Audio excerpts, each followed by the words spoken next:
Hare Krishna. Ayurveda means the science of healthy long life. Ayurveda Atharvaveda का उपवेद है जिसमें आयुर्वेदा के बारे में बहुत सारी नॉलेज दी गई है। और आज हम उसी में से एक बहुत ही इम्पॉर्टेंट पार्ट आहार के बारे में डिस्कस करेंगे। और इसी नॉलेज को हमारे साथ शेयर करने के लिए मैं इनवाइट कर रही हूँ डॉक्टर राजश्री देशमुख भक्ति शक्ति माता जी को, जो हमें बताएंगी कि हमारे डेली लाइफ का जो एक बहुत इम्पॉर्टेंट पार्ट है आहार, उसको वो कैसा होना चाहिए, हमें आहार कब खाना चाहिए कब नहीं खाना चाहिए, हमारा आहार कैसा होना चाहिए। So welcome to doctor Rajshree Deshmukh. Thank you. हम सब जानना चाहते हैं कि आयुर्वेदा के अकॉर्डिंगली सही आहार क्या है, कैसा होना चाहिए हम सबका आहार। तो मेरे पास कुछ क्वेश्चन है। पहला क्वेश्चन मैं आपसे पूछना चाहूँगी कि आयुर्वेदा के हिसाब से खाना कब खाना चाहिए। आयुर्वेदा के हिसाब से खाने के कुछ स्पेसिफिक टाइमिंग्स बोले गए हैं, जैसे कि सुबह का जो आपका ब्रेकफास्ट होता है वो आपका 7 से 9 के बीच में हो जाना चाहिए।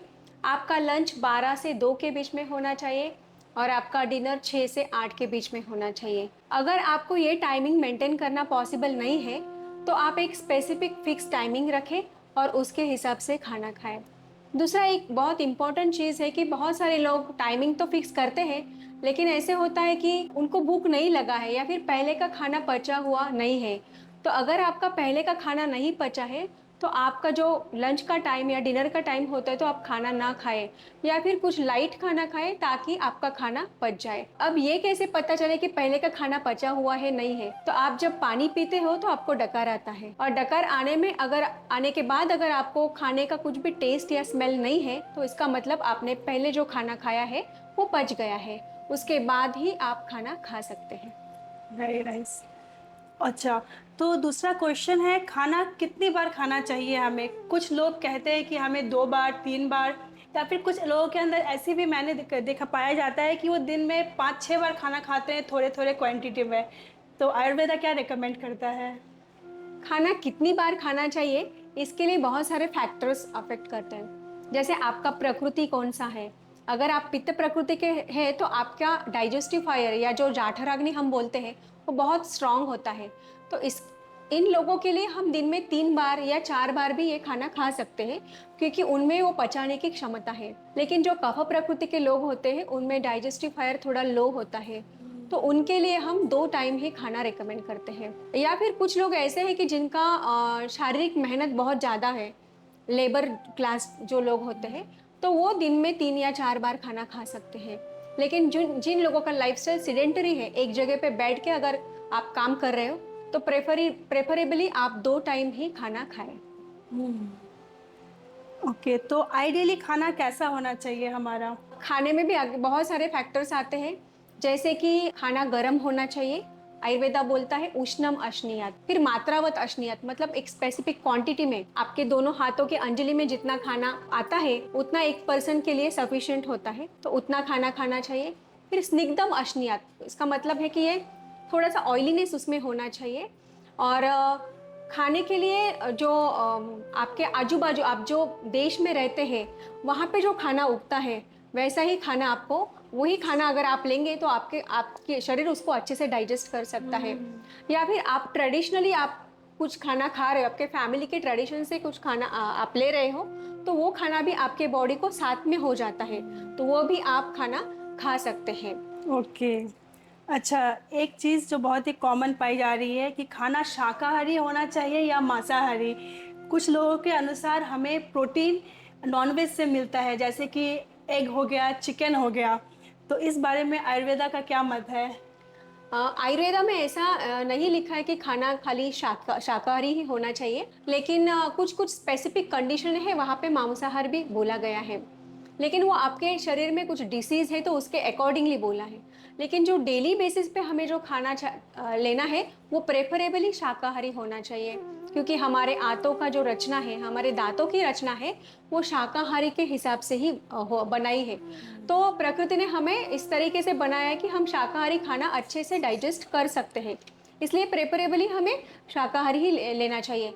मांसाहार आहार अगर लेते हैं तो उससे हमारे मन में तामसिक या राजसिक भाव क्रिएट होते हैं, जैसे कि ज़्यादा गुस्सा आना, काम, क्रोध, लोभ ये सब चीज़ें बहुत ज़्यादा हमारे मन में तैयार हो सकती है।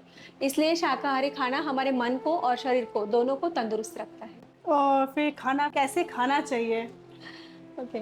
खाना खाने के लिए एक्चुअली आप एकांत में हैं, उसके ऊपर अच्छे से फ़ोकस करके आप खा रहे हैं, आप क्या खाना खा रहे हैं, उसको आप वो जो टेस्ट है उसको रिलीश कर रहे हैं, तो वो खाना आपके शरीर को बहुत अच्छे से नरिशमेंट देगा।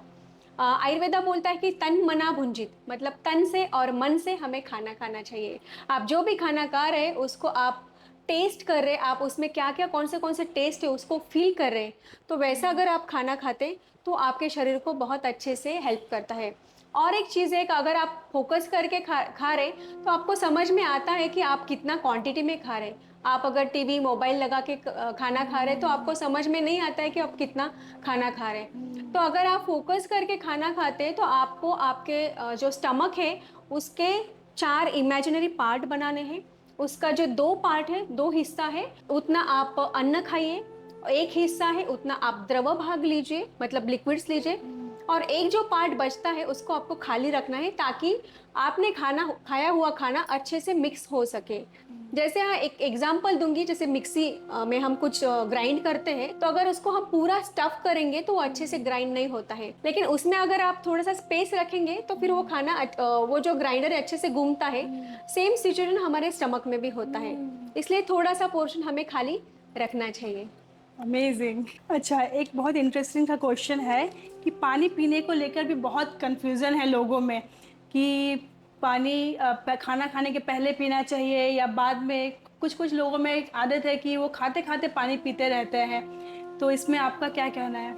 आयुर्वेदा बोलता है भोजने च अमृतम वारी, मतलब आप खाना खाते समय थोड़ा थोड़ा घूट घूट पानी पीते हैं तो वो अमृत के जैसा काम करता है।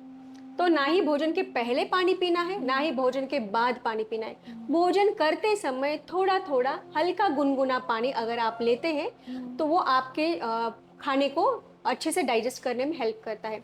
इसके लिए भी मैं सेम वो मिक्सर का एग्जांपल दूंगी। जब हम किसी चीज़ को ग्राइंड करते हैं उसमें थोड़ा थोड़ा पानी डालते हैं और फिर ग्राइंड करते हैं तो वो अच्छे से मिक्स होता है। सेम वे हमारे स्टमक में भी थोड़ा थोड़ा पानी हम खाते समय पियेंगे तो वो हमारे टंग को भी क्लियर करेगा, ताकि हम जो खाना खा रहे हैं उसका हमें अच्छे से टेस्ट मिले और फिर वो खाना मिक्स करने में भी हेल्प करेगा। इसलिए खाने के बीच में घूट घूट थोड़ा थोड़ा पानी आयुर्वेदा के हिसाब से लेना चाहिए। चाहिए। ओके। डॉक्टर राजश्री, मैंने कई बार सुना है अहितकर आहार, तो क्या है ये अहितकर आहार? एक है अध्यशन, मतलब खाना खाया है उसके थोड़े समय के बाद वापस खाना। तो पहले का खाया हुआ खाना अभी तक पचा नहीं है और उसके बाद अगर आप बार बार थोड़े थोड़े समय में खाते हैं तो उसको अध्यशन बोलते हैं। तो फिर उससे हमारे बॉडी में टॉक्सिन्स तैयार होते हैं। दूसरा है अनशन। अनशन मतलब आपको भूख लगी है और फिर भी आप खाना नहीं खा रहे हैं, तो वो है अहितकर आहार। तीसरा है विरुद्धासन। विरुद्धासन मतलब दो चीज़ें अलग अलग अगर आप लेते हैं तो शायद हेल्दी हो सकती है, लेकिन इन दोनों को अगर आप मिक्स करते हैं तो फिर वो अनहेल्दी होता है। इसको आयुर्वेदा में विरुद्ध आहार ऐसा टर्मिनोलॉजी दिया है। इसका मतलब ऐसा है कि एग्जाम्पल दूंगी, जैसे दूध है, दूध आप सेपरेटली लेंगे तो आपके शरीर को बहुत फायदा करेगा, लेकिन दूध के साथ अगर आप फल मिक्स करेंगे तो फिर वो विरुद्ध आहार होता है। ऐसे ही अगर आप गर्म खाना खा रहे हैं और उसके साथ कोल्ड ड्रिंक पी रहे हैं तो वो भी विरुद्ध आहार माना जाता है। अगर दही को गर्म करके खाते हैं तो उसको भी विरुद्ध आहार बोला जाता है। हनी को भी कभी भी गर्म नहीं करना चाहिए, उसको भी विरुद्ध आहार बोला गया है। अगर हम दूध और नमक का एग्जाम्पल लेते हैं कि दोनों को मिक्स करने के बाद उसको विरुद्ध बोलते हैं, तो फिर चीज और पनीर जो है वो भी विरुद्ध आहार के कैटेगरी में ही आएगा।